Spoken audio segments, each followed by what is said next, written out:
제가 성지 순례를 다녀오면서 하나님 앞에 기도했던 기도 제목 중에 하나가 열정의 회복이었습니다.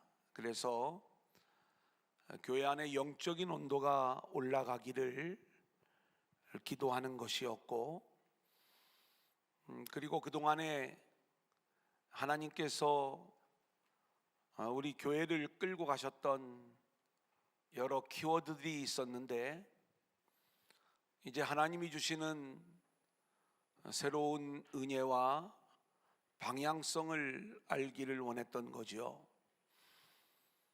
근데 감사한 건 뭔가 우리가 열심을 내어야 된다라고 하는 이 마음들을 계속해서 부어주시는데, 비단 이것이 우리 교회만의 문제가 아니라 많은 교회들이 코로나 이후에 이 문제에 대하여 어려움을 겪고 있는 모습을 보게 됩니다.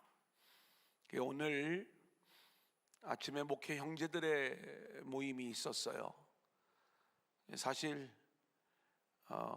아직 이렇게 좀 시차적인 문제가 좀 남아있기는 한데, 그래도 그 형제들과의 모임 이렇게 참여해서 같이 기도하고 또 같이 목회를 나누면서 얻는 여러 부분들이 있기 때문에 가능하면 저는 빠지지 않고 그 모임에 참여를 하고 있습니다.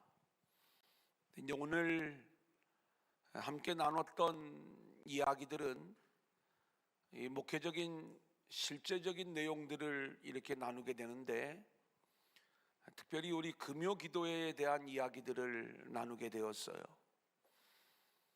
아시겠지만 함께 모이는 이 목회 형제들은 대부분 목회를 열심히 하고 또 아주 잘하는 그러한 교회들입니다. 나름 다 알려진 교회들이고 또 열정을 품고 사명을 감당하는 교회들인데, 놀랍게도 3분의 2는 금요기도회를 진행하지 않는 거예요. 그러면서 이 코로나 이후에 교회들마다 나타난 또 하나의 현상이 있다면, 그것은 주일 오후 예배를 드리지 않는 겁니다. 오후 예배나 저녁 예배를 드리지 않는 거죠. 우리 교회도 주일 오후 예배를 드리지 않고 우리가 그 시간을 이용해서 목장 예배로 이렇게 드리게 되는데, 저는 저 나름대로 이 과감한 어떤 결단을 하면서 그 일들을 진행했다고 생각을 하는데, 저희 교회뿐만이 아니라 우리 목회 형제들의 대부분의 교회가 주일 오후 예배가 이제는 없어지고 주일 오전 예배에만 집중하는, 그러면서 함께 대화를 나누는데, 이제는 수요 예배와 금요 예배 중에 하나에만 좀 집중해야 되지 않겠느냐, 이런 이야기들을 하면서 그래서 이제 한쪽의 예배를 포기하고 나머지 한쪽의 예배만을 드린다고 했을 때 제 마음이 참 너무 아팠어요. 왜냐하면 우리 교회 금요 예배가 그래도 좀 열심히 모이는 편이고 또 잘 하려고 우리가 노력을 하고 있는데, 이 교회 안에 금요 기도회를 이 온도, 영적인 온도가 한번 식어버리니까 왜 목사님들이 이 금요 기도회를 열심히 하려고 하는 마음이 없었겠습니까? 어떻게 하면 금요 기도회에 사람을 모을 수 있을까? 오늘은 일여선교회가 특송하세요. 다음 주에는 이여선교회가 특송하세요. 다음 주에는 남선교회가 특송하세요. 또 이번에는 청년들이 하세요. 뭐 이렇게 해가면서 어떻게 해서든지 사람을 동원해서라도 예배를 좀 세워가기를 힘썼던 그 과정들이 있었죠. 근데 그게 잘 안 되는 거예요. 이게 우리가 모이려고 해야 모여지는 거지. 그리고 영적인 그 열정과 하나님의 이끄심이 있어야 되는 것이고, 그리고 어떤 모양을 가지고 이 일들이 진행되는 게 아니라 우리가 이 안에 하나님의 역사가 나타나고 성령께서 우리 안에 기름 부어주시고, 또 우리가 모일 때마다 하나님의 은혜를 경험하며 기도의 응답이 체험되어지고, 그리고 하나님이 이루어 주시는 그 놀라운 역사들을 우리가 경험한다면 왜 안 모이겠습니까? 근데 이제 예배가 제대로 세워지지 않으면서 그런 많은 어려움들을 겪고 있는 모습을 보게 되는 거예요. 그래서 이제 어떤 교회는 이게 한 번 안 드리잖아요. 그러면 다시 그 예배를 회복하는 건 어렵습니다. 그래서 제가 절대 예배를 함부로 없애지 말라. 없애는 순간에 그 예배를 다시 세우는 건 정말 어렵다, 이렇게 이야기를 하는 거예요. 우리 교회 청년들이 토요일 7시에 모여요. 저는 토요일 7시에 모이는 교회가 거의 없습니다. 근데 제법 열심히 모여요. 그래서 제가 우리 전사님한테 늘 이야기하고 청년들에게 이야기하는 게, 이게 정말 아름다운 전통이다. 근데 이거 한번 놓치고 우리가 토요일 날, 주일날도 모이는데 우리가 힘을 모아서 주일날 모이자, 그렇게 이야기하는 순간에 토요일 예배가 한번 무너지면 더 이상 세워가는 것은 어렵다. 그래 이제 이 아름다운 전통을 좀 잘 살렸으면 좋겠다, 이렇게 이야기를 하거든요. 어제 여선교회 야유회를 다녀왔습니다. 근데 이 행사들을 진행을 하면 항상 이제 여러 가지 부득이한 사정으로 못 가는 그러한 경우도 있지만, 또 어떤 분들은 갈 수 있는데도 또 안 가시는 그러한 경우들도 있겠죠.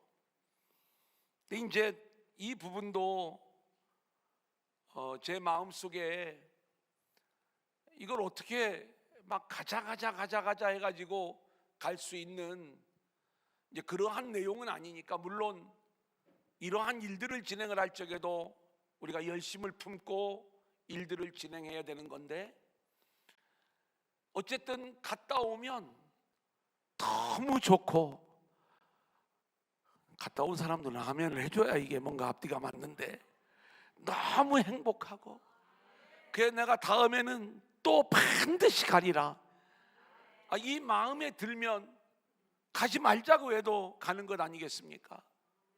그래서 이 일들을 이렇게 진행을 할 적에 어떻게 해서든지 최선을 다해서 우리 성도님들을 섬기면서 은혜롭게 이 일들을 진행하고자 하는 거예요. 그런데요, 정말 행사를 진행하는데 너무 재미가 없어. 내가 그 아까운 시간을 들여서 여기를 왜 갔다 왔는지, 내가 다음에는 다시는 안 간다, 굳게 결심을 하고 오는 그러한 내용이 된다면, 그 다음에 이 사역을 아무리 진행을 하려고 해도 그게 쉬운 게 아닌 거예요. 여러분이 이 사역은요, 어제 야유회뿐만이 아니라 금요 기도회뿐만이 아니라 우리 교회 안에 있는 모든 사역의 내용들이 다 마찬가지인 것이고, 그리고 그 모든 사역들이 우리에게 기쁨의 사역이 되고 은혜로운 사역이 되는 것은 담임 목사 혼자의 노력으로 되는 게 아닙니다. 우리가 함께 세워가는 모습이 되어야 할 줄로 믿습니다. 그래서 정말 주일학교 교사를 하자, 청소년부 교사를 하자, 아무리 이야기를 해도 우리가 함께 하지 못하는 그러한 경우들을 많이 보게 되는데, 또 목자를 하세요, 여성교회 임원을 하세요, 뭔가를 좀 교회 안에서 여러 가지 일들을 감당해 주세요, 이런 요청들을 할 때에 우리 안에 정말로 그 일들을 하는 사람들에 대하여 존중이 있고, 그리고 정말 교사를 하고 목자를 하니까 신나더라, 그리고 이것을 하는 게 은혜요, 어쩌면 하나님 나라의 특권이구나, 이런 것들을 뭔가 마음속에서 귀하게 느끼고 경험하게 된다면, 하지 말라고 해도 권사님은 그 목자를 내년에는 그냥 내려놓으시죠. 더 잘하는 사람이 있으니까. 그러면 막 목사님 제발 목자 좀 시켜주세요 그러면서 찾아와서 울고불고, 이 목자가 얼마나 귀한 일이고 또 은혜로운 일이고 감사한 일인데, 이런 어떤 모습으로 우리가 세워져 가는 그러한 모습이 될 때 하나님이 원하시는 그러한 공동체로 회복되어지는 역사가 나타나게 될 줄로 믿습니다. 그래, 우리 교회에 이제 함께 모이는 일부터 이 영적인 온도가 좀 올라가서 우리가 3주 동안 감사기도 축제를 진행하고 있어요. 그리고 오늘부터 쉽게 배우는 다니엘, 이 말씀을 시작을 하고 이제 진행을 하게 돼요. 물론 여기에 오지 않아도 이 내용을 온라인으로 다 올려드리고, 또 그렇게도 부득불 나오지 못하는 분들을 위해서 그 내용들을 진행을 하겠습니다마는, 기대하기는 우리가 함께 모이는 일에 최선을 다하면서 우리가 이 말씀에 대한 열정, 또 은혜에 대한 열정, 우리가 함께 마음에 품고 이 내용을 함께 공부해 나갈 수 있기를 소원합니다. 자, 이제 우리가 다니엘에 대한 내용을 오늘 서론적 이야기를 함께 나눕니다. 오늘부터 시작을 해서 월요일, 화요일, 목요일, 금요일 이렇게 계속 쉬지 않고 진행을 하는데, 11월 4일만 그날은 장혜경 전사님이 오시는 날이에요. 그래서 월화 목금 중에 금요일 하루만 이렇게 빠지게 되고 11월 8일까지 우리가 10번 모이는 시간입니다. 그래, 이제 오늘 서론 강의를 하고요, 그리고 다음 주 월요일 8시에 두란노홀에서 저녁 8시입니다. 이제 두 번째 강의지만 그게 이제 정식으로는 이제 다니엘 1장이죠. 이렇게 공부를 해서 우리가 총 10번의 시간 동안 다니엘을 쉽게 배우는 이야기를 우리가 함께 나누게 됩니다. 좀 이번 기회에 다니엘이 어떤 말씀이다, 우리가 좀 편안하게 이 내용을 배우고 또 얘기할 수 있는 그러한 기회가 되었으면 좋겠다, 이렇게 말씀을 드리겠습니다. 다니엘은 총 12장의 말씀으로 기록이 되어져 있는데, 우리 성도님들은 이 다니엘의 이야기를 읽어 나갈 때 1장부터 6장까지의 말씀은 아주 신나게 읽습니다. 우리가 잘 들어왔던 이야기들이고 또 놀라운 기적과 승리의 이야기들이 그 안에 담겨져 있으니까 이게 얼마나 재미있고 흥미진진한 말씀인지 몰라요. 자, 그런데 7장부터는 이상한 환상들에 대한 이야기가 나오면서 도대체 어떤 말씀을 우리에게 하려고 이런 내용들을 기록해 놨는지. 그래, 대부분의 성도님들은 7장부터 12장까지의 말씀은 아무리 읽어도 이해가 안 되고, 그리고 여러 번 이 내용을 다른 어떤 설교집이나 책을 들어도 전체적인 흐름과 줄거리를 잡기가 어려운 것, 이게 다니엘의 말씀인 거예요. 근데 이제 이번에 저와 함께 말씀을 나누면, 아니 오늘 이 서론적인 이야기만 함께 나눠도 왜 다니엘이 이렇게 전반부에는 이런 말씀으로 그리고 후반부에는 이런 말씀으로 기록이 되었는가, 이것을 쉽게 알 수가 있고요. 그 배경적 이야기를 우리가 알게 되면 그 다음부터는 이 다니엘을 공부해 나가는데 어려움이 없이 우리가 공부할 수 있다, 이렇게 말씀을 드릴 수가 있겠습니다.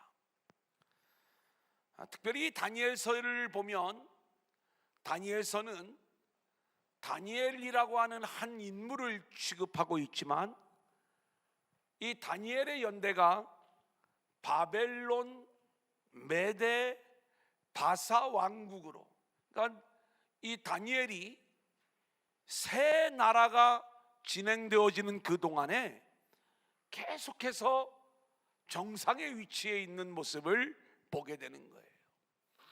이 다니엘이 경험한 왕들을 보면 바벨론에서 느부갓네살 왕, 그리고 벨사살 왕을 경험하게 돼요. 그리고 메대의 다리오 왕의 이야기를 우리가 보게 되고요. 그리고 바사 왕국의 고레스 왕 때까지 다니엘이 정상의 위치에 있으면서 역사를 경영해 나가는 이야기를 우리가 보게 되는 거예요.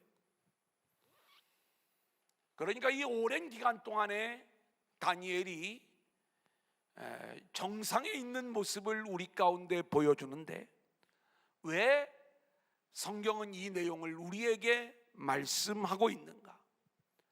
자, 그런데 그런 놀라운 이야기를 보여주면서 7장부터는 오히려 어려운 이 환상들의 이야기를 통해서 하나님이 진행하시는 역사가 어떻게 진행되어지는가라고 하는 그러한 하나님의 구속사를 환상의 이야기들을 통해서 우리 가운데 들려주고 있고요. 그리고 계시록과 더불어 우리는 다니엘을 묵시문학 이렇게 보통 이야기를 하는데, 구약 39권 중에서 유일하게 이 묵시문학에 들어가는 것이 바로 다니엘이다, 이렇게 말씀을 드릴 수가 있겠습니다. 표를 하나 만들어 놨는데 잠깐 좀 볼까요? 이건 뭐 그렇게 어려운 얘기는 아닙니다. 이제 제가 이 다니엘서를 준비하면서 참고하는 주석서가 있죠. 근데 마침 우리 기독교 100주년 기념 이 기독교서에서 나온 주석집이 있는데, 이게 굉장히 신학적으로 잘 되어져 있는 주석책이에요. 대한민국에 내놓으라 하는 이제 실력 있는 신학자들이 이 주석책을 이제 각자 자기가 맡은 부분들을 했는데, 마침 다니엘서를 우리가 잘 알고 있는 이희학 총장님이 이 내용을 주석을 한 거예요. 그래서 이제 잘 그 내용이 되어져 있어서 이제 거기에 나와 있는 이 구조를 좀 빌려온 겁니다. 앞에 역사설화들이라고 하는 것은 1장부터 6장까지의 내용이 기적과 승리의 이야기를 담고 있는, 그래서 그냥 제가 말로만 해도 다니엘 1장에는 뜻을 정하여 왕의 진미를 거절하고 채식을 했음에도 불구하고 이러한 다니엘과 친구들이 그 얼굴이 10배나 아름다운 모습을 보이는 그런 승리의 이야기, 그리고 2장에는 느부갓네살 왕의 꿈의 이야기, 또 3장에는 맹렬히 타는 풀무불의 이야기, 그리고 4장에는 느부갓네살 왕이 이제 두 번째 꿈의 이야기인데, 5장에 나오는 벨사살 왕의 이야기와 더불어 결국 하나님의 손에 이들의 운명이 결정된다는 그 이야기, 그리고 6장은 다니엘이 사자굴에서 살아나오는 이야기, 이 놀라운 기적의 이야기들이 이 1장부터 6장까지 기록이 되어져 있고, 우리는 어렸을 때부터 이 말씀들은 계속 들어왔기 때문에 우리가 잘 알고 있는 내용들이지만, 이제 7장부터 12장까지는 환상들로 기록이 되어져 있는데, 묘하게도 이제 이 전문가들이 보는 그 원어를 중심으로 볼 때 1장은 히브리어로, 그리고 2장부터 6장까지는 아람어로, 또 7장은 아람어로, 그리고 8장부터 12장까지는 히브리어로 이렇게 기록되어져 있는 그러한 구조를 보여주고 있다. 그래서 이제 이 내용들이 어떤 그러한 부분을 보여주는가, 이제 이런 내용들을 우리가 이 다니엘을 공부하면서 함께 공부해 가도록 하겠습니다. 자, 그러면 다니엘을 왜 기록하게 되었는가? 여러분, 제가 신약의 편지들을 공부할 적에 어떤 말씀을 드렸냐면, 이 편지를 공부하는 건 쉽습니다. 누가 썼느냐, 그리고 이 편지를 받는 사람들이 누구냐, 그리고 이 편지를 왜 썼느냐, 이걸 우리가 알게 되면 우리가 그 서신서를 이해하는 데 있어서 어려움이 없는 거예요. 자, 그렇다면 이 다니엘서도 마찬가지입니다.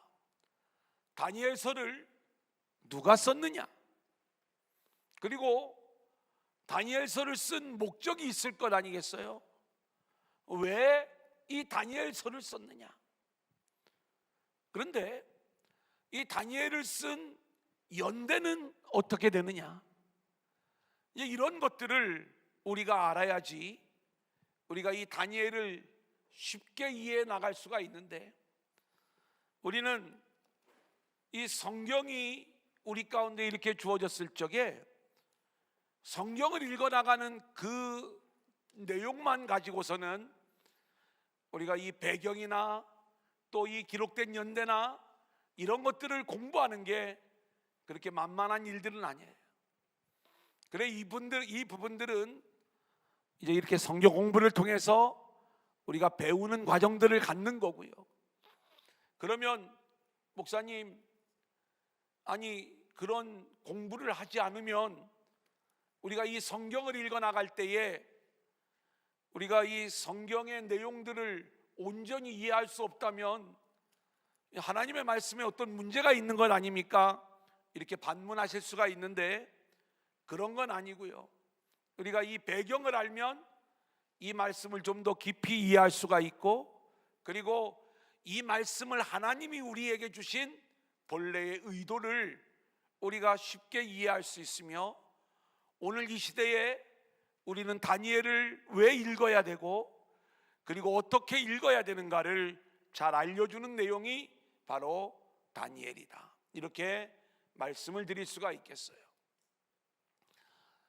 다니엘이라고 하는 사람은 주전 6세기에 이스라엘에서 바벨론으로 포로로 끌려갔던 사람의 이야기예요. 그런데 놀랍게도 이 다니엘서가 기록된 것은 주전 2세기입니다. 그러니까 다니엘이 자기의 이야기를 기록으로 남겼는지 이 부분은 명확하지는 않아요. 이 다니엘의 이야기가 주전 6세기의 이야기인데, 왜 이 주전 6세기의 이야기가 400년이 지난 후에 주전 2세기에 이 다니엘의 이야기를 기록하게 되었는가? 여기에는 역사적인 배경이 자리 잡게 됩니다. 어떤 역사적인 상황이 있었느냐? 제가 실제적인 역사를 이렇게 좀 말씀을 드리고, 그 실제적인 역사를 말씀을 드리면 그 내용이 이렇게 꼭 역사를 공부하는 것처럼 좀 어려우실 수가 있어요. 그래서 조금 쉽게 여러분들이 이해할 수 있도록 설명을 드리겠습니다. 어떤 내용이냐면, 원래 우리가 아는 것처럼 이 세계의 패권을 쥐고 있던 나라가 아수르라고 하는 나라에서 패권이 바벨론으로 넘어갑니다. 그리고 바벨론이 망하게 되면서 메대 바사 왕국으로 그 패권이 넘어, 이게 페르시아예요. 세계의 역사지요. 바사 왕국이 멸망당하고 헬라, 우리가 알고 있는 알렉산더 대왕. 그래 이제 이번에 제가 성지를 갔을 적에도 가이드들이 계속해서 이야기했던 게 이 알렉산더의 이야기였어요. 이 헬라 제국. 근데 알렉산더가 죽고 나서 이 어마어마한 헬라 제국이 네 나라로 나뉘어지게 돼요. 그리고 나서 다시 북왕국, 남왕국이라고 하는 두 나라로 재편이 되는 거예요. 우리가 책에서 배울 적에는 북왕국을 셀류커스 왕조, 그리고 남왕국을 부톨레미 왕조 이렇게 배워요. 아마 제가 얘기하는 것들을 학교에서 공부 좀 했던 분들은 나 그거 들어봤어 이렇게 이야기하실 거예요. 이제 그냥 우리가 그 큰 나라가 결국 북쪽의 한 나라와 남쪽의 한 나라로 나뉘어졌다. 이 두 나라의 싸움이 있었을 것 아니겠어요? 이 남쪽의 프톨레미 왕조는 지금의 애굽을 이야기하는 거고, 그리고 북쪽의 이 셀류커스 왕조는 실제로 세계의 패권을 차지하고 있었던 시리아와 그 북쪽 땅을 포함한 그 지역을 담당하고 있으면서 서로 싸움을 싸우는데, 이 중간에 끼어있던 지역이 바로 가나안 땅, 이스라엘 민족이 늘 싸움을 하게 되면 그 지정학적 위치가 중간에 끼어 있는 거예요. 그래 이제 우리가 제가 여러 번 말씀을 드렸던 역사적인 인물 중에 하나인데, 이 북왕국에 아주 유명한 왕이 하나가 있습니다. 성경적으로 보면 이 왕은 아주 악한 왕이에요. 하지만 나름 그 세상적으로는 능력이 있고 또 힘이 있는, 또 실력이 있는 그러한 모습이었어요. 다만 하나님을 대적하는 모습이었기 때문에 이게 문제가 되었던 거죠. 그 사람이 북방왕 안티오코스 에피파네스 4세라는 인물이에요. 이 북방왕이 남방 이 애굽을 쳐들어왔다가 뜻을 이루지 못하고 돌아가면서 이스라엘을 괴롭히는 거예요. 돌아가는 길에. 그래 이제 이스라엘을 괴롭히는 건 그냥 분풀이를 하는 건 아닙니다. 우리가 흔히 이야기하는 이스라엘, 내가 이 애굽을 한 대 때리려다가 못 때렸는데 기분 나쁘니까 니들 한 대 맞아라, 이런 것이 아니라 이 사람은 자신들의 어떤 뛰어난 문화와 문물, 그 우리로 말하면 이 헬라의 그러한 여러 가지 제도들을 이 예루살렘 이스라엘 백성들이 받아들이기를 원했던 거예요. 하지만 이스라엘 백성들은 여호와 하나님을 믿는 백성들이었잖아요. 그래서 이 이방 문화를 받아들일 수가 없었던 거예요. 우리나라도 쇄국 정책을 펼칠 때 이제 개화파가 있었잖아요. 이 외국의 문물을 받아들여야 된다. 그런데 전통적인 신앙 안에 있었던 이스라엘 백성들은 우리는 죽어도 여호와 하나님을 향한 이 신앙만은 버리지 못합니다. 그런데 하나님을 모르는 이 북방왕은 너무 답답한 거예요. 그래서 요즘으로 이야기하면 총과 칼로 밀어버리는 겁니다. 이래도 너희들이 하나님 믿는다고 할래? 그런데 그래도 하나님을 믿는다고 하면서 수천 명이 칼에 쓰러져 가면서도 신앙을 지키는 그 대환란의 이야기가 성경에 기록되어져 있는 거예요. 그 상황들이. 자, 이런 역사적 상황에서 어떤 일이 벌어지느냐? 여러분 한번 생각해 보세요.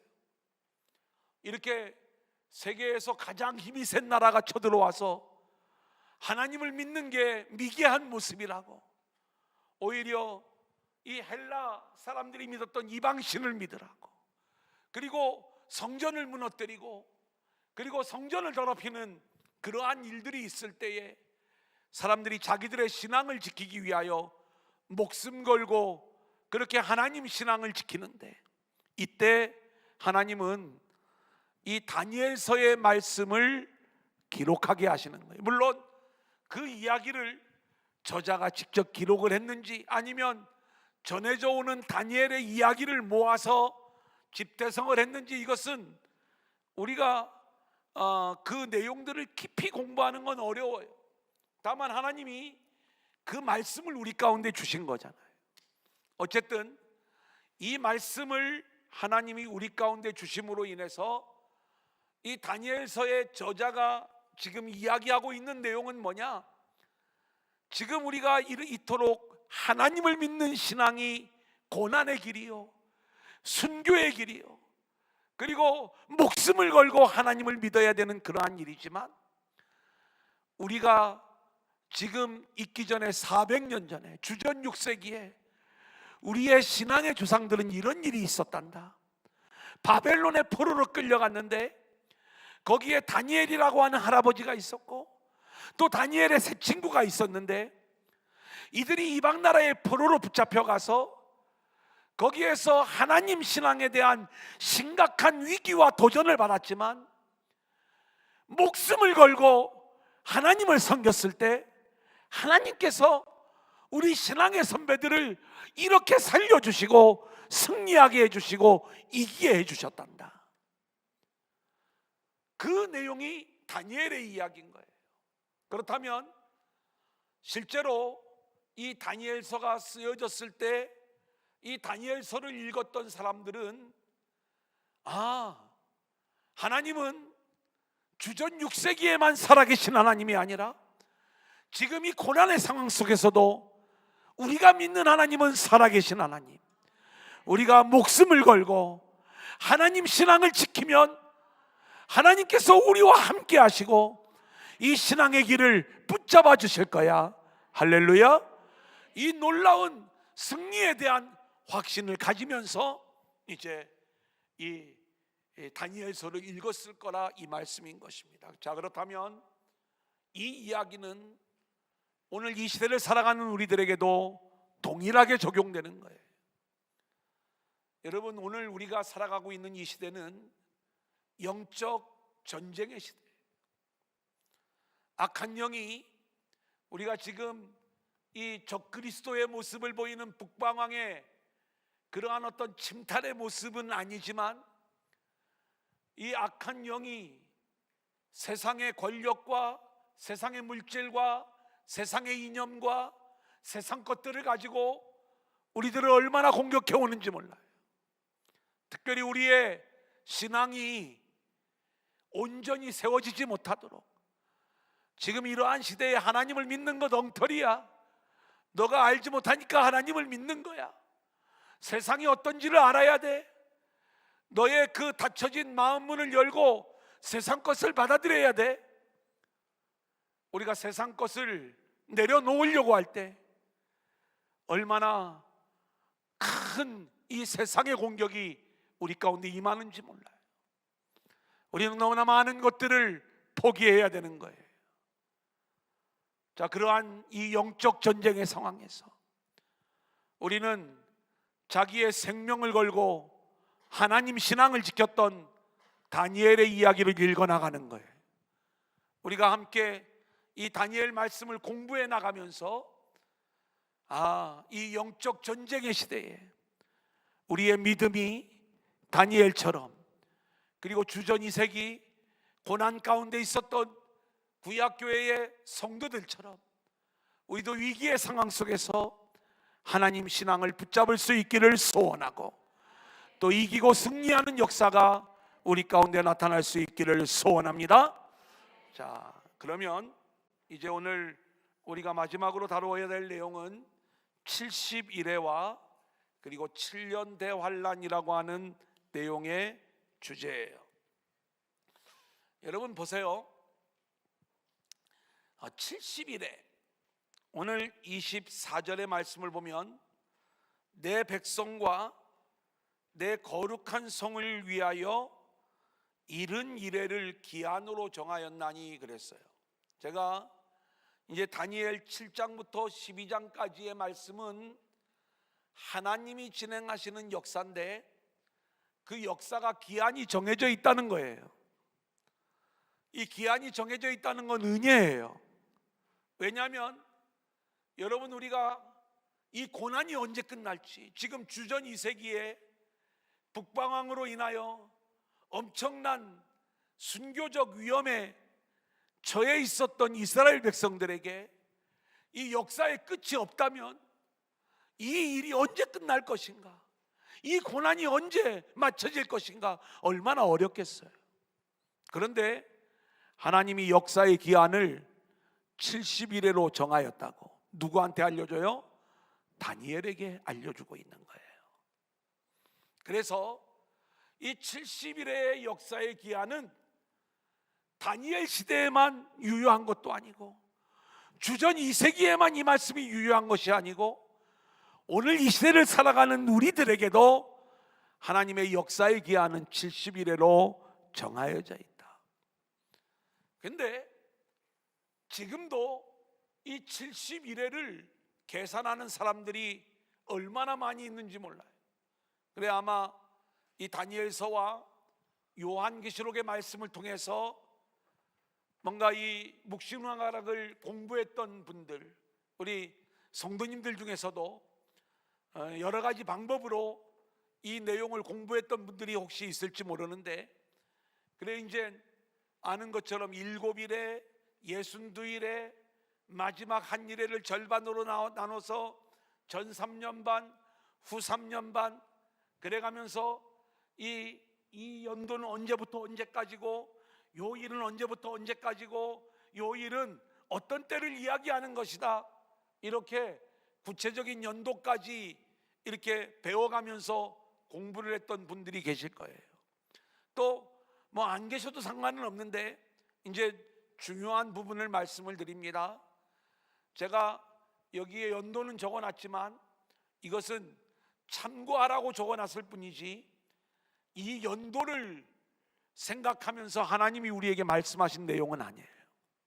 특별히 구약 교수들은요, 물론 이해학 총장님이 그렇게 한 건 아닌데, 이제 제가 이 다니엘서를 특별히 연구하고 강해하는 그 교수님들의 강해를 들어보면 너무나도 안타깝게 이 70일회를 해석해내는 분들이 있는데, 이분들이 그 70일회를 그 당시에 역사적 왕들을 대입해가면서 이건 이 왕들이 여기부터 여기까지고 이 내용은 여기부터 여기까지고 그러면서 이제 시대적인 구분을 하고 있는 모습을 보게 되는데, 적어도 우리가 성경을 공부해 나갈 때 그렇게 이것은 몇 년부터 몇 년까지다 그렇게 이 내용을 공부해 나간다면 오늘 이 시대를 살아가는 우리들에게는 그 말씀이 이미 지나간 말씀이 되어져 버리고 마는 거예요.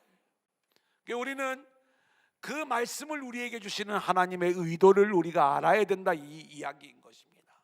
자, 그래서 한번 보겠습니다. 25절부터 그러므로 우리 한번 같이 읽어볼까요? 그러므로 시작. 그러므로 너는 깨달아 알지니라. 예루살렘을 중건하라는 영이 날 때부터 기름 부음을 받은 자 곧 왕이 일어나기까지 7일에와 62일에가 지날 것이요. 여러분 보세요. 여기 보면 70일회 중에서 한 번에 7일에와 62일에를 설명을 해주고 있는데, 어떻게 설명을 하냐면 예루살렘을 중건하라는 영이 날 때부터 그랬어요. 이 이야기는 뭐냐면 예루살렘의 회복 명령이에요. 이때부터 언제까지? 기름 부음을 받은 왕이 세워지기까지 7일에 62일에가 지나갈 것이다, 이 이야기를 했을 때 사람들은 예루살렘 중건 명령이 언제인가? 여기에 역사적인 시대적 상황에 관심을 기울이기 시작을 했어요. A라고 하는 학자는 이제 처음 예루살렘 성전을 재건할 때를 말하는 거다.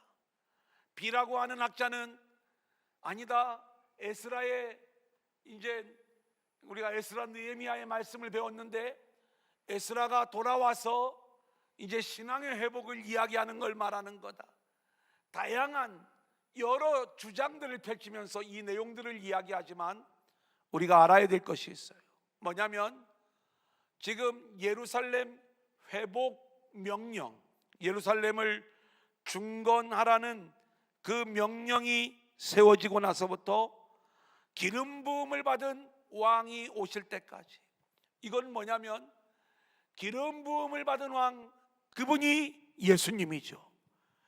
예수님이 오시면 이 예루살렘 회복이 온전히 우리 가운데 이루어지는 거예요.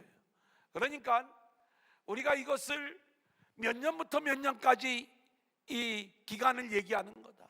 그래서 우리가 7일에면 7 곱하기 1이니까 7해서 49년, 62일에는 62 곱하기 7 이래가지고 봐라, 이때부터 이렇게 계산을 하면 역사적으로 딱 맞아떨어진다 하면서 이렇게 이 시대의 역사에 이 내용을 맞추는 분들이 있는데 우리가 거기에 속지 말아야 돼요. 뭐 그 내용이 물론 그 당시에는 맞을 수도 있었고 또 그런 의미일 수도 뭐 우리가 전혀 배제할 수는 없겠지만 이 말씀이 주는 영적인 의미가 훨씬 더 중요한 것이고, 그래서 예수님의 그 예루살렘 회복 명령과 그리고 예수님이 초림하시는 그 기름 부음을 받은 왕이 세워질 때까지의 그 기간을 7일에와 62일에로 이야기하는 것이고, 그 영적인 의미를 우리가 알면 되는 것이고, 그 다음 이제 26절 보겠습니다. 62일에 후에 시작. 62일에 후에 기름 부음을 받은 자가 끊어져 없어질 것이며 장차 한 왕의 백성이 와서 그 성읍과 성소를 무너뜨리려니와 그의 마지막은 홍수에 휩쓸림 같을 것이며 또 끝까지 전쟁이 있으리니 황폐할 것이 작정되었느니라. 27절.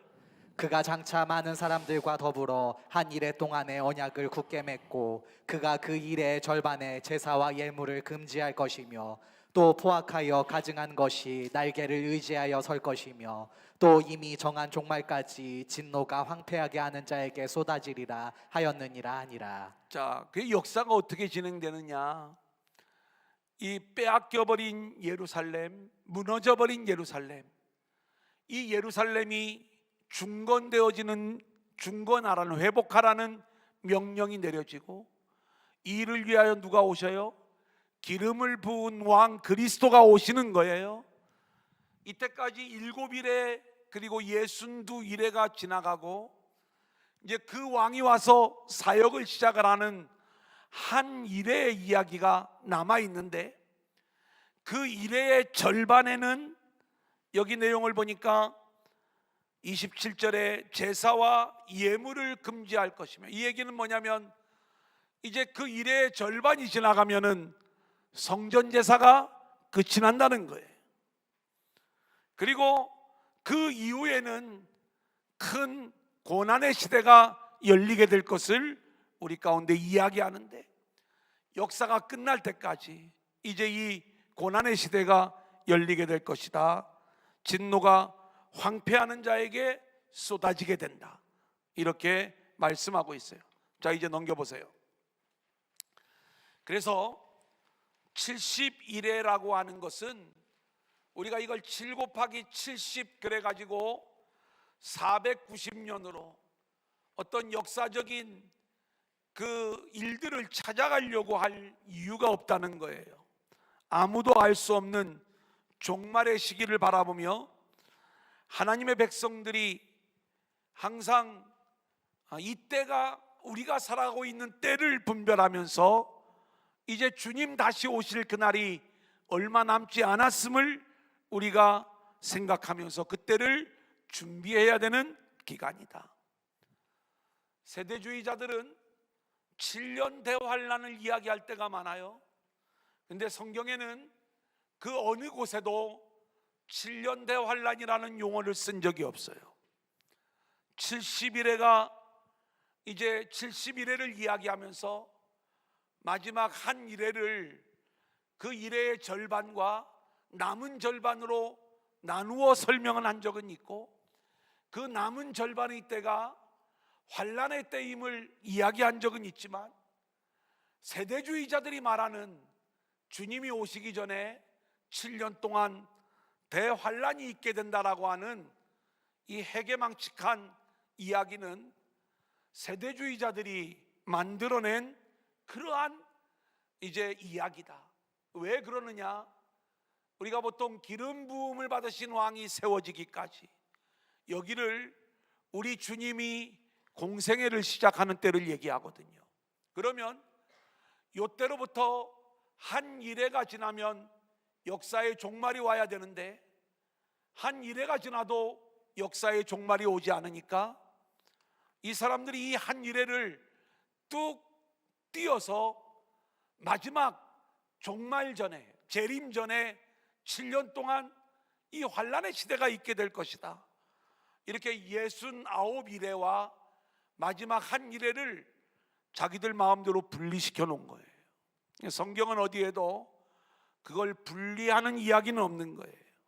그래서 우리가 이제 오늘 말씀에 집중을 해보면, 제사와 예물이 그 일의 절반에 금지된다는 것은 성전의 기능이 없어진다는 말인데, 우리는 예수님이 십자가를 지시면서 성전에서 양을 파는 자들, 비둘기 파는 자들을 다 쫓아내시고, 이제는 이런 제사를 드리는 예배를 완전히 없애버리시고 예수로만 예배하는 그 시대를 우리 주님이 만드신 거예요. 그래서 이제 우리 주님의 십자가로 예루살렘 성전의 기능은 끝이 나는 거고, 그리고 실제로 이제 예수로 참된 예배가 회복이 되어지는 거예요. 이것을 일회의 절반으로 볼 수가 있는 것이고, 이래 우리 주님의 십자가로 모든 게 끝나는 게 아니라 그 주님이 다시 오시게 돼요. 그래야 이 역사가 끝이 나는데, 우리 주님의 십자가로부터 우리 주님이 다시 오시는 그날까지가 남은 한때, 두때, 반때라고 하는 3년 반의 상징적 기간이 되는 거예요. 그래서 이 남은 후 3년 반을 성경에서는 42달 또 1260일 이렇게 제한적인 기간으로 설명을 하는 것이다. 자, 이제 제가 좀 쉽게 설명을 한 번 더 드리겠습니다. 우리가 성경에 보면 70일회를 다니엘에게 설명을 하시면서 하나님이 이 70일회가 지나면 역사의 종말이 오는 거예요. 근데 하나님이 진행하는 이 70일회의 역사 중에 처음 69일회를 보니까 무너졌던 예루살렘을 회복시키라는 명령이 내려지면서, 이 회복을 위하여 누가 오시는가? 예수님이 오시는 거예요. 기름 부음을 받은 왕이 오셔서 세워질 때까지 7일에 62일에가 지나는 것이고, 이제 주님의 공생애가 시작이 돼요. 그리고 나서 남은 한 일회가 진행이 되어져야 되는데, 처음 절반은 우리 주님의 십자가까지의 공생애를 이야기하는 거예요. 그래서 주님이 십자가를 지심으로 이제는 예루살렘 성전 기능이 없어지는 거예요. 제사와 예물이 금지가 되어지고, 그 다음에 이제 주님이 다시 오시는 그 시대, 우리 주님의 십자가로 교회가 세워지는 거잖아요. 그리고 나서 주님이 다시 오실 그때까지를 우리가 교회 시대라고 이야기를 해요. 지금 우리가 살아가고 있는 이 시대예요. 이 시대가 남은 한 일회의 절반이에요. 이때가 우리가 고난 가운데 있는 시대다. 그래서 실제로 저와 여러분이 예수 안에서 예수를 믿고 살아가는 것이 고난의 모습임을 성경은 우리 가운데 말씀하는데, 하나님이 이 역사의 시간을 정하셨기 때문에 주님은 곧 다시 오시게 될 것이고, 주님이 다시 오시는 그날에 이제는 이 모든 고난의 역사는 끝이 나고 하나님의 나라가 완성되어진다. 그래서 우리가 70일의 이야기를 이게 언제부터 언제까지다, 어떤 연도로 외우지 말고 복음의 이야기로 이 내용을 이해할 수 있어야 된다. 자, 이제 마지막 천년왕국 이야기, 또 이 이야기가 얼마나 우리를 어렵게 하는지 몰라요. 요거까지 제가 설명을 드리고 이제 다음 주 월요일부터 1장부터 우리가 그 내용을 공부해 나가겠습니다. 계시록 20장 1절로 3절이에요. 같이 읽어볼까요? 시작. 또 내가 봄에 천사가 무저갱의 열쇠와 큰 쇠사슬을 그의 손에 가지고 하늘로부터 내려와서 용을 잡으니 곧 옛뱀이요 마귀요 사탄이라. 잡아서 1000년 동안 결박하여 무저갱에 던져 넣어 잠그고 그 위에 인봉하여 1000년이 차도록 다시는 만국을 미혹하지 못하게 하였는데 그 후에는 반드시 잠깐 노일이라. 여러분, 왜 이 70일회가 중요하냐? 하나님은 역사의 기한을 정해 놓으셨다는 것. 그래, 우리가 천년 만년 이 땅의 역사가 계속 진행되어지는 게 아니라 주님은 반드시 다시 오셔서 이 역사의 종말을 우리 가운데 보여주실 것이고, 그때에 우리는 이 신앙을 지킨 그리스도 안에 있는 자들은 결국 하나님 나라의 주인공으로 세워지게 될 것을 다니엘서의 말씀을 통해서 우리 가운데 이야기해 주고 있는 것이고, 그리고 이 내용을 읽어나가는 주전 2세기 고난 가운데 있었던 구약교회의 백성들은 위로와 힘을 얻게 되는 거예요. 이번에는 천년왕국의 이야기가 또 왜 중요하냐? 아마 우리 성도님들은 세대주의자들이 이야기하는 그 천년왕국 이야기를 머릿속에 잘 알고 있을 거예요. 그게 뭐냐면 이 세대주의자들이 말하는 천년왕국을 보통 우리가 전천년설 이렇게 이야기를 하는데, 천년왕국 이전에 주님의 재림이 있다라고 이야기를 하는 거예요. 그래서 아마 이제 우리가 그때가 언젠가는 모르지만 주님이 재림하시기 직전에 7년 동안 대환란이 있을 것이고, 그리고 주님의 재림이 임하게 되고, 그리고 나서 이제 1000년 동안 이 천년왕국의 시대가 진행이 되어지면서 1000년이 끝나갈 때에 이 사단이 무저갱에서 잠깐 풀려날 때 이 사단이 곡과 마곡을 모아 또 한 번 전쟁을 일으키는 그 큰 전쟁이 있게 되는데, 이때 사단은 일망타진당하고 신천신지, 이 신천지가 이야기하는 새하늘 새 땅으로 들어가게 되는 것이다. 이렇게 계시록의 이야기를 순서적으로 이야기를 하면서 바로 이 예수님의 재림이 천년왕국 이전에 있을 것임을 이렇게 이야기하는 게 전천년설이에요. 특별히 여러분들이 휴거라고 하는 어떤 영화를 보신 적이 있을 거예요. 이 휴거는 한술 더 뜨는 이야기예요. 그게 뭐냐면 7년 대환란 이전에, 이 7년 대환란을 그냥 예수 잘 믿는 사람들이 환란을 겪는다고 하니까 이게 얼마나 어려워요. 그래, 예수 잘 믿는 사람은 환란을 보지 않고 공중재림하시는 주님의 은혜에 의하여 믿는 자들이 휴거가 된다는 거예요. 그리고 7년 대환란의 시기가 지날 때 이 환란의 시기들을 통과한 자들만 이제 지상재림하는 그 주님을 통해서 구원함을 얻게 되고, 또 이제 그 주님의 재림 뒤에 천년왕국이 이어지고 그 다음에 영원한 천국으로 이어진다는 것. 이 이야기를 이야기하는 게 이제 또 이제 휴거를 주장하는 일부 이제 종말론자들의 이야기인 것입니다. 근데 여러분, 우리가 알아야 될 것이 있는데 뭐냐면, 이 1000년 동안 왕노릇하는 이 이야기는 그런 의미로 우리한테 주어진 내용이 아니에요. 뭐냐면, 우리가 세대주의자들이 계시록에 나오는 그 역사의 진행을 그대로 문자적으로 풀이하면서 7년 대환란이 있고 예수님 재림이 있고 천년왕국이 있고 그 다음에 새하늘 새 땅으로 들어가는 이 이야기를 하는 게 아니라, 주님이 재림을 하시는 그 순간에 역사는 끝이 나는 거고, 그리고 영원한 하늘과 영원한 지옥으로 우리의 운명은 갈리어지는 거고, 그리고 이미 그때에 우리는 새하늘 새 땅의 주인공이 되는 거지, 그 중간 단계에 어떤 천년왕국이 따로 존재하는 그러한 이야기는 우리가 맞지 않는 내용이다. 절대 복음적이지 않다.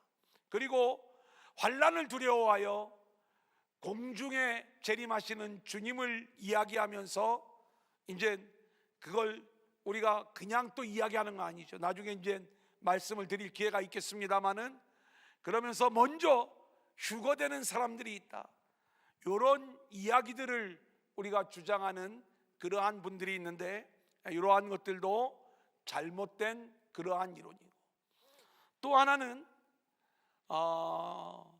천년왕국이 먼저 진행이 되어지고, 그러니까 이 역사가 나중에는 좋아지고 좋아져서 뭔가 우리가 이 천년왕국을 미리 경험하고 그 다음에 예수님의 재림이 있고 그리고 나서 새하늘 새 땅으로 들어가게 된다라고 하는 후 천년설을 주장하는 자들도 있어요. 이것도 다 이단들이에요. 자, 그런데 우리가 복음적으로 이 천년왕국을 이야기하는 것은 뭘 이야기하느냐? 보세요. 예수님이 이 땅에 오셨어요. 그래서 예수님이 우리 안에 들어오시면 그때부터 우리는 주님 부르시는 그날까지, 또 주님 다시 오시는 그날까지 우리는 교회 시대로서 한편으로는 이 마귀의 공격을 받으며 환난의 시대를 살아가요. 동시에 예수가 우리 안에 들어오는 순간 우리는 하나님의 자녀가 되는 거예요. 하나님의 아들이 되는 거예요. 그리고 그리스도 안에서 왕노릇하는 거예요. 그러니까 우리가 교회 시대를 살아가는 저와 여러분의 인생이 한쪽 면에서 볼 적에는 고난의 시대를 살아가는 거지만, 다른 한쪽 면에서 볼 적에는 주님 안에서 왕노릇하며 살아가는 모습이 되는 거예요. 그러니까 천년왕국이라고 하는 것은 따로 있는 것이 아니라, 우리가 이 고난의 시대를 살아갈 때 그 기간 동안에 사실 마귀는 1000년 동안 하늘에서 내쫓김을 당해 무적행에 갇혀 있는 모습이 되는 것이고, 그때 우리는 예수 안에서 왕노릇하는 그 천년왕국의 삶을 우리가 동시에 누리고 있는 거예요.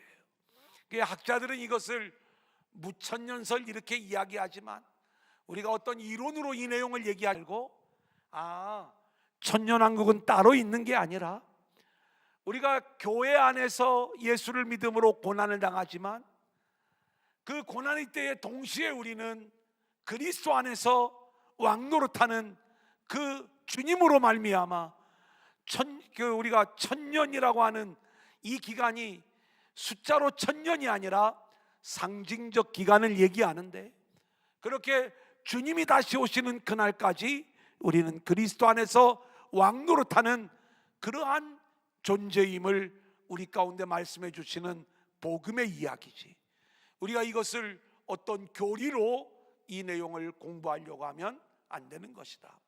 자, 좀 정리해 드립니다. 이제 다니엘이나 요한계시록을 공부할 때 가장 어려웠던 것 중에 하나가 70일에와 천년왕국인데, 70일에는 역사의 종말이 있다는 것, 그리고 이것이 따로 떨어져 있는 69 플러스 1의 구조가 아니라 계속 이어지는 것인데, 우리가 이것을 연도로 계산하려고 하지 말고 그것을 구분하고 있는 복음적 의미들을 생각을 하고 그 연대가 상징적 연대의 의미를 가지고 있고, 우리 주님의 십자가로 인하여 제사와 제물이 금지가 되어지고, 그리고 다시 오시는 주님이 다시 오시는 그때까지 교회는 고난을 겪게 되지만, 동시에 이 기간은 십자가로 인하여 이 용이 하늘에서 떨어져 무적에게 갇히게 되고, 그것을 1000년 동안 갇히는 모습으로 이야기하면서 주님 다시 오시는 그날에 우리는 1000년 동안 왕노릇하는 그러한 모습으로 이야기하고 있는 것, 이것이 이제 70일의 천년왕국 이야기다. 자, 이제 오늘 말씀에서 우리가 기억해야 될 것은, 다니엘은 주전 2세기의 고난 가운데 있었던 구약교회의 백성들을 위하여 주어진 말씀인데, 그것은 400년 전에 주전 6세기에 살았던 다니엘과 그의 친구들의 그 이야기, 그리고 다니엘에게 주셨던 환상과 역사의 이야기를 통해서 이제 이 고난의 때는 반드시 끝이 있는 거야. 그냥 너희의 신앙의 조상들은 이 위기 속에서도 이렇게 생명을 걸고 신앙을 지켰어. 너희들도 신앙을 지키면 이기고 승리할 거야. 이게 주전 2세기의 구약교회의 백성들이었고요, 그 이야기는 오늘 우리들에게도 동일하게 적용이 되어지는 거예요. 우리들도 지금 고난의 시대를 살아가고 있지만 역사는 끝이 있고, 우리는 단순히 고난의 시대만을 살아가는 것이 아니라 그리스도 안에서 왕노릇하며 살아가는 것이 우리의 모습인데, 이 고난 속에서 우리는 이기는 자가 되어야 되고, 우리가 그렇게 이 고난을 이겨내며 믿음을 지킬 때 결국 주님 다시 오셔서 완성하시는 하나님 나라의 주인공이 되는 것이다. 이 이야기를 우리 가운데 말씀해 주는 게 다니엘서의 내용입니다.